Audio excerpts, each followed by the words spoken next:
and welcome to another 5-in-1 Mayaani Talks. I'm Mega of Mayaani Jewellery, and this beautiful space, if you're new to it, is a wonderful space in which we explore jewelry from a very conscious point of view so that we can become more consciously informed and aware when it comes to making our jewelry choices and consider whether that's important in the first place to us in our lives, because for some of us it may not be very relevant.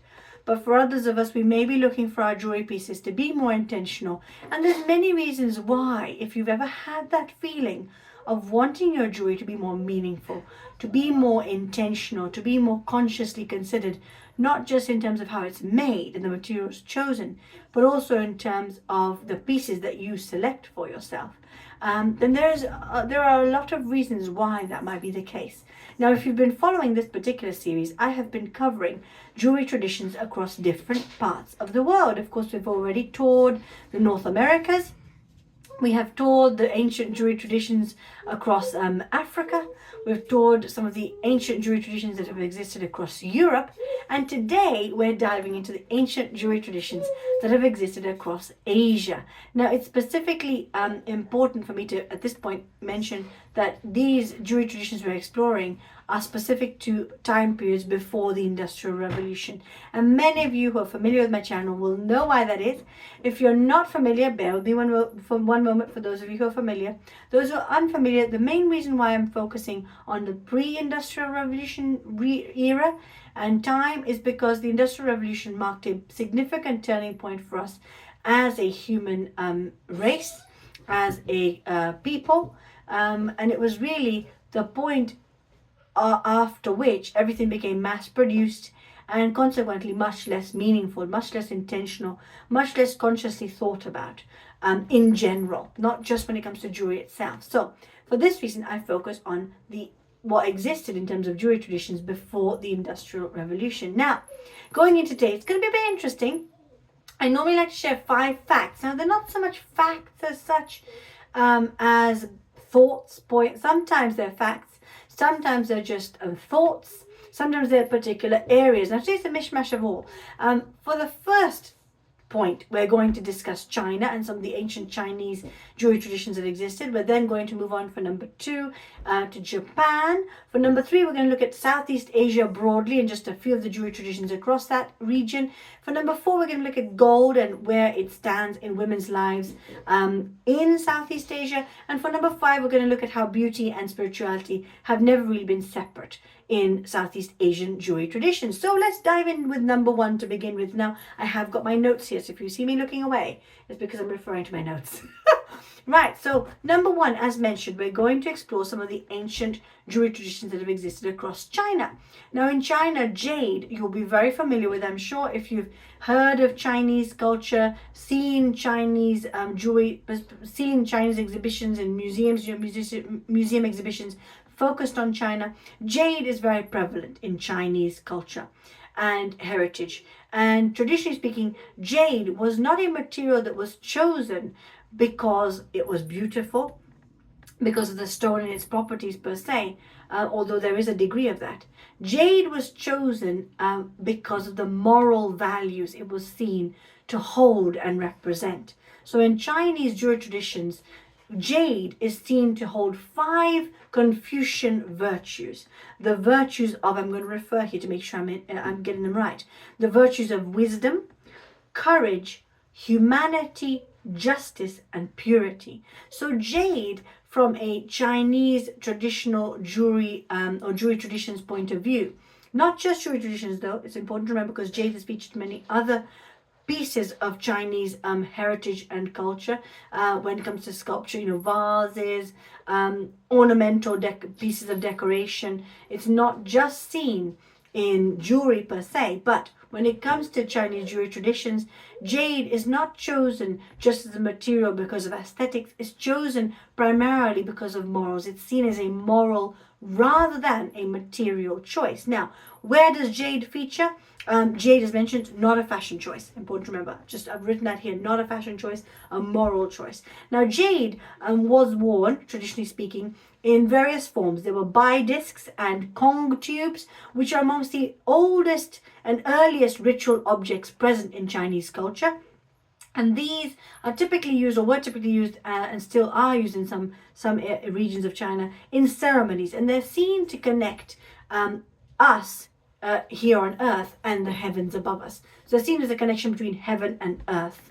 Of course, you may also be familiar with jade in burial suits. In the Han Dynasty in particular, thousands of pieces of jade are sewn together with wire. Now, the color of the wire is important to note because that communicated your social rank, your position in society. So these pieces of jade would be sewn together either with gold, silver, or bronze wire, depending on your social rank. But in this case, the jade was used for these burial suits, specifically because it was seen to preserve the body and soul after death. So this is why the jade was particularly important in burial suits. Jade bangles are another place where jade has featured heavily in Chinese jewelry traditions. These jade bangles would typically be worn continuously from childhood. And jade was believed to absorb the energy of the person wearing the jade.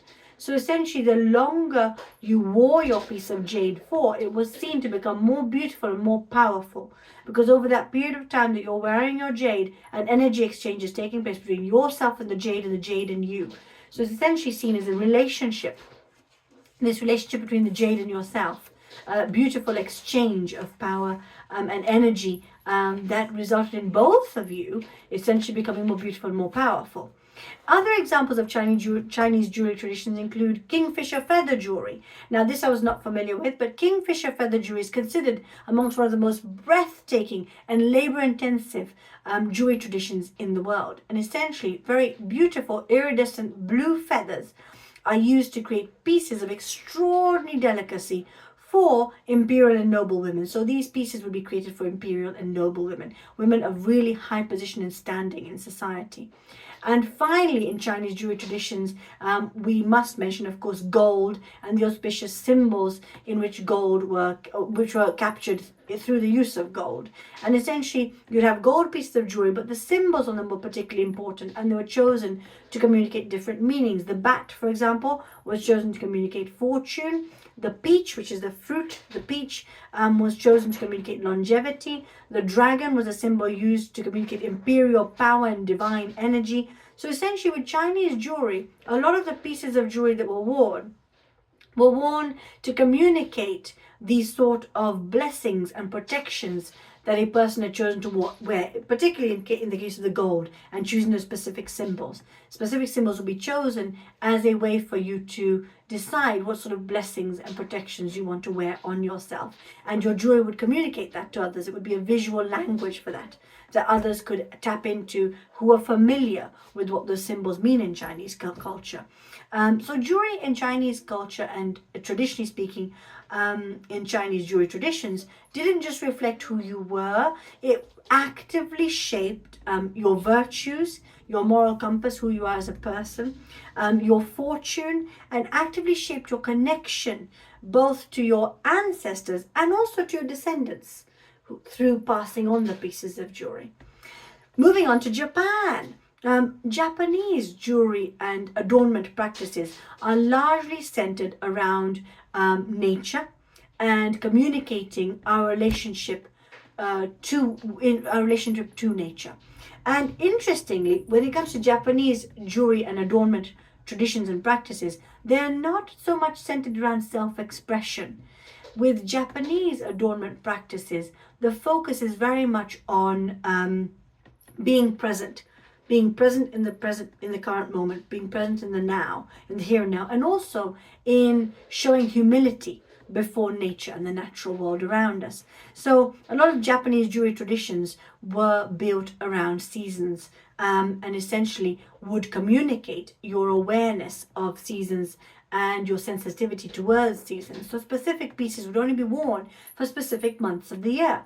And equally, when it came to the artistry and the imagery that was communicated and the designs on these pieces, they would communicate nature at a specific point in time. Of course, nature, the natural world, is constantly in a state of flux, constantly changing, and the Japanese would capture this in their adornment through having certain designs, imagery present on the pieces that were created for adornment purposes, and you would wear the pieces that were in alignment with where your natural world is at present, which is why these pieces would only be worn on certain months or for certain months of the year, and then not seen again till that season of nature revisits us the next year, for example. So another important thing to note is wabi-sabi philosophy. You may be familiar with it. I may not be pronouncing it correctly, but wabi-sabi philosophy underpins majority of Japanese art and craft traditions, and essentially it's this idea that the beauty in a piece that is created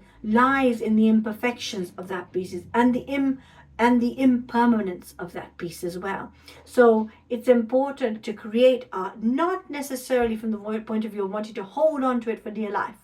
The impermanence of it is as beautiful as the imperfection that artwork holds as well.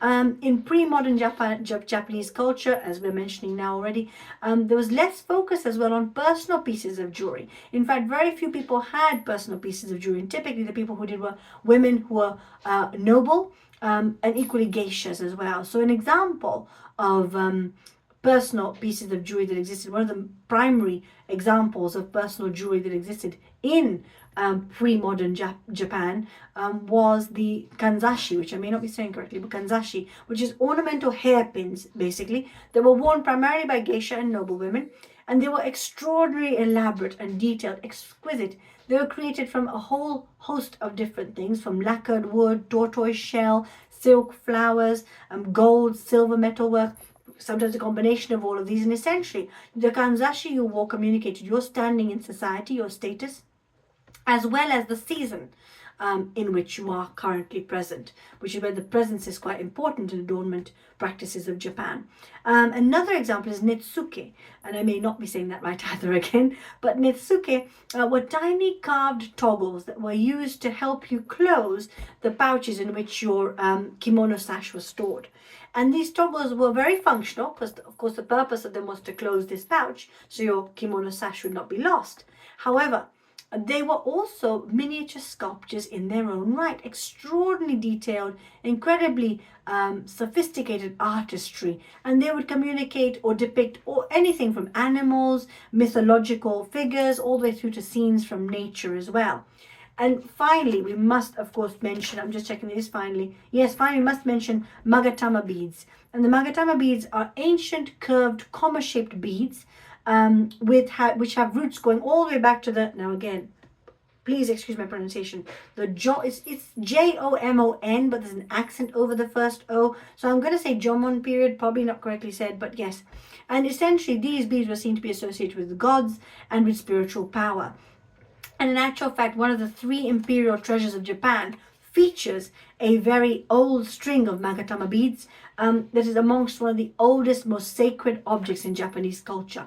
So you can see how in Japan, adornment traditions and ancient jewelry traditions were not so much about self-expression. They were actually about, as we say, being present in the current moment, communicating your relationship with nature, being respectful of nature and the different changes and seasons that nature brings with it, as well as restraint. It was about celebrating restraint. Now, restraint for many of us might feel like something that holds us back. It seems something that's negative, something that almost keeps us away from receiving something. But in Japanese jewelry traditions and culture, restraint was celebrated to some degree as a different form of fullness.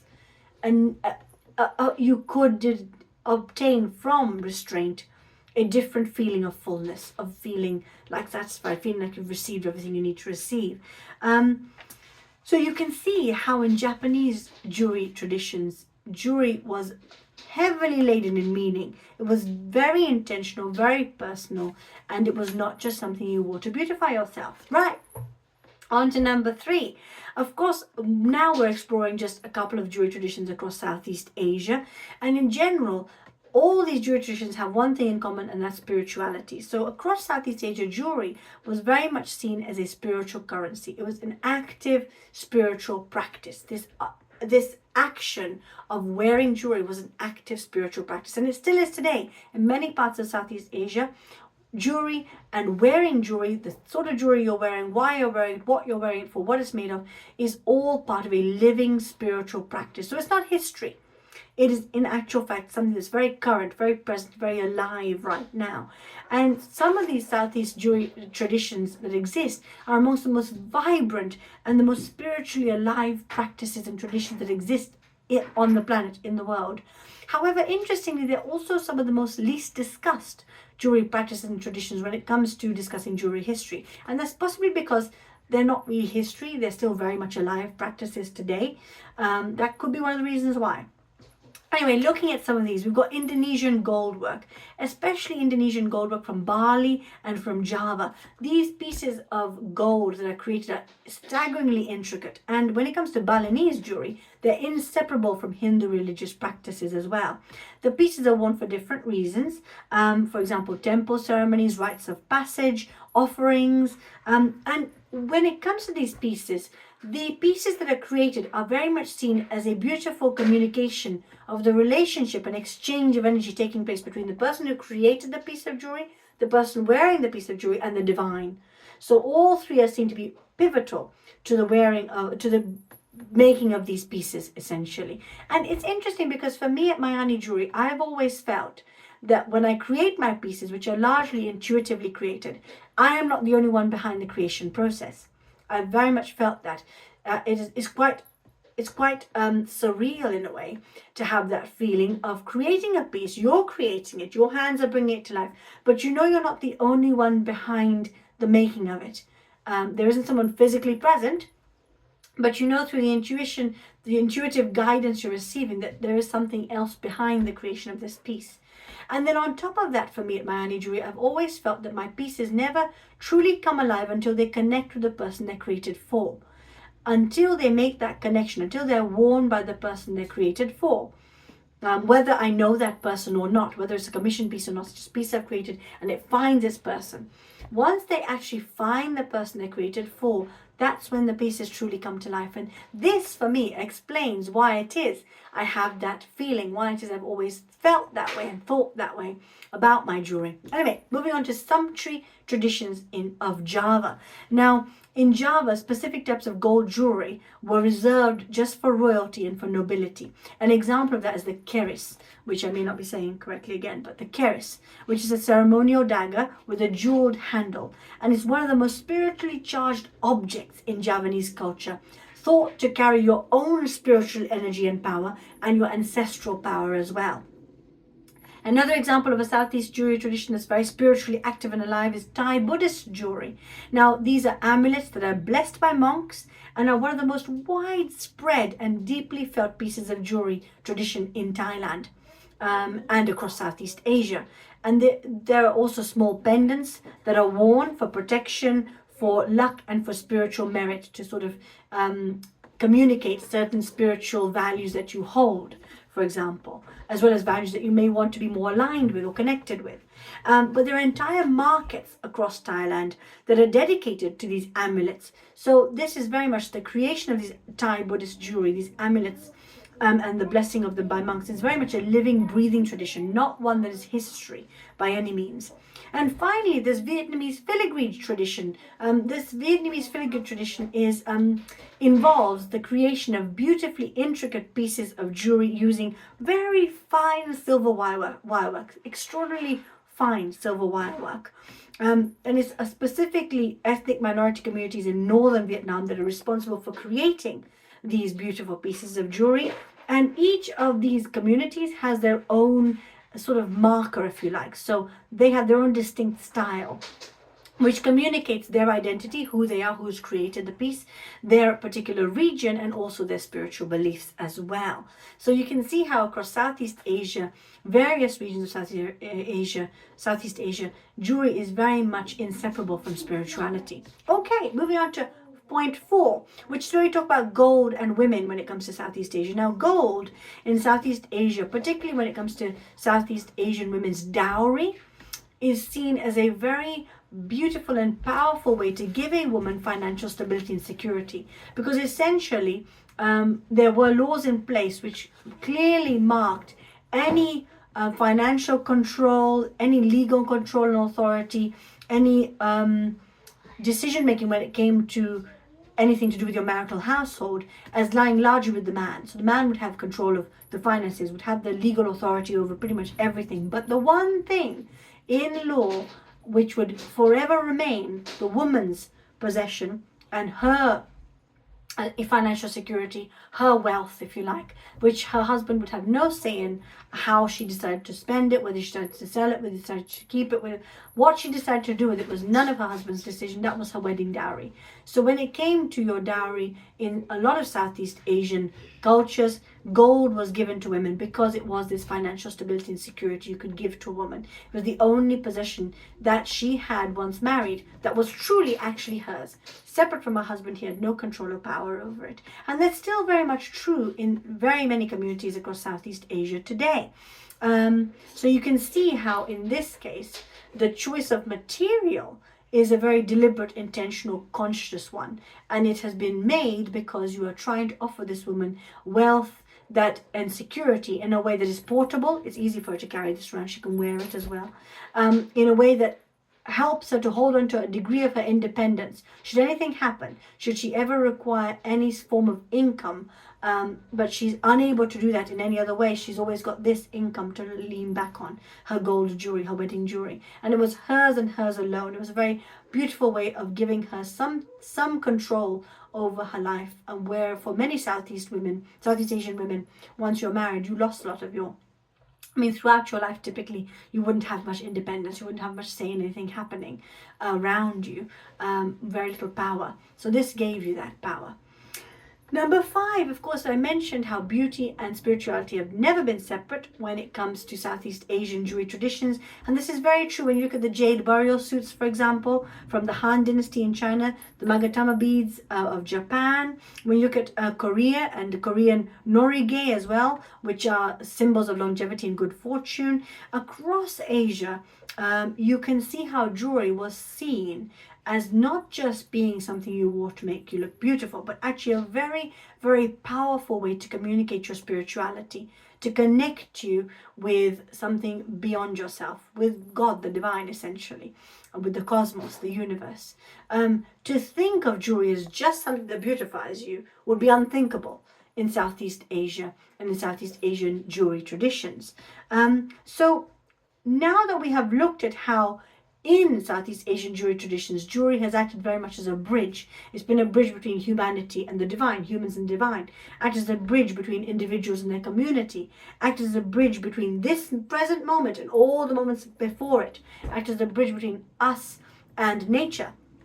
With that in mind, I bring you a question. I would love to know, when you're putting on your jewelry in the morning, what bridge are you forming, if any? Is there a bridge? Are you making a connection between yourself and anything around you, yourself and the divine, yourself and the community, yourself and your values, yourself and your ancestors? Are you making or forming a bridge of any kind when it comes to putting on the pieces of jewelry you wear? Or has your relationship with jewelry somewhat been lost along the way in that sense? In the sense that you don't really see the bridges anymore, the connections. It has largely become something you do for aesthetics. And what would it be like if you were to go back to seeing jewelry from this lens, to actually making jewelry something that very much is a powerful way for you to form bridges between yourself and these various aspects that are meaningful to you and valuable to you? I would love to know your thoughts. Of course, if you've enjoyed today's wonderful dive into Asian jewelry traditions, please do hit that like button. If you wish to stick around for longer, I welcome you to subscribe, and of course hit that notification bell so you can see when part 2 of our exploration across Asian jewelry traditions takes place, because it's coming up next and I cannot wait to share it with you. We're looking at a bit more at what ancient or Southeast Asian jewelry traditions before the Industrial Revolution, what they teach us about identity, feminine power, and the stories that we carry on our bodies. That's coming up next. Anyway, wishing you a beautiful week ahead. Remember, because your jewelry should always be more than just an afterthought, and I will be back again soon. Bye for now.